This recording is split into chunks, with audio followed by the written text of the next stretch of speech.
کسی اللہ والے سے پوچھا کہ اللہ کی طرف سے میں خطا بھی کرتا ہوں لیکن اللہ کی پکڑ نہیں آتی، تو جواب ملا کہ دیکھو کیا یہ اللہ کی پکڑ کم ہے کہ تمہیں عبادات کی لذت سے محروم کر دیا گیا۔ تو جو شخص لا یعنیوں میں مشغول ہوتا ہے وہ عبادات کی لذت سے محروم ہوتا،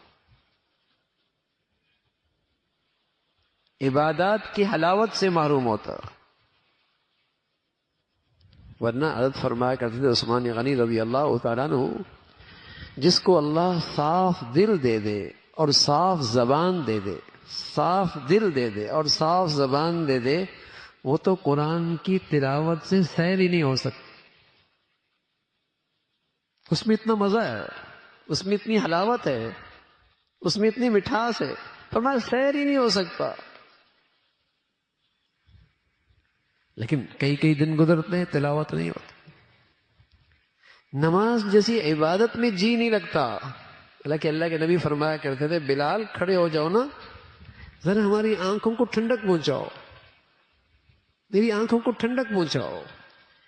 یعنی انہیں تو نماز میں ٹھنڈک مل رہی ہے، مزہ آ رہا ہے۔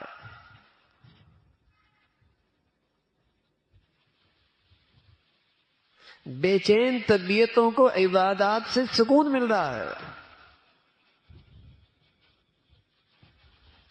یہ تبھی ہوگا میرے عزیزو جب اپنے اوقات کو، اپنی فرصت کے گھڑیوں کو لیانی سے پاک رکھیں گے،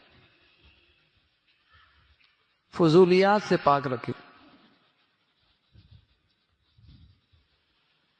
تو 24 گھنٹے کے اعمال کا ایک ٹائم ٹیبل بنایا جائے کہ تلاوت کس ٹائم کرنی ہے، نوافل کس ٹائم کے پڑھنے ہیں، تسبیحات کس ٹائم کرنی ہے، درود شریف پڑھ لینا ہے، استغفار کر لینا ہے، تیسرا کلمہ پڑھ لینا ہے، سبحان اللہ بحمدہ سبحان اللہ العظیم جیسے کلمات اللہ کے بڑائی کے پڑھ لینے۔ کچھ وقت آدمی نکالے۔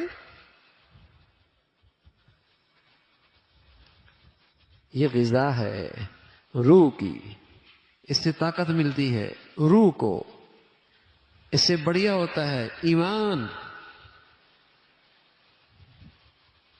یہ غذا ہے، روح کو غذا اور قوت ملتی ہے۔ تو اللہ کے نبی صلی اللہ علیہ وسلم کی یہ قیمتی نصیحت ہے، اللہ ہم سب کے لیے اس پہ عمل کرنا آسان ہوگا کہ ہم صحت کی قدر کرنے والے بنیں، ہم فرصت کی قدر کرنے والے بنیں۔ اور قدر کیا ہے؟ آخرت کا توشہ تیار کریں، آخرت کے لیے نعمتوں کو قیمتی بنائیں۔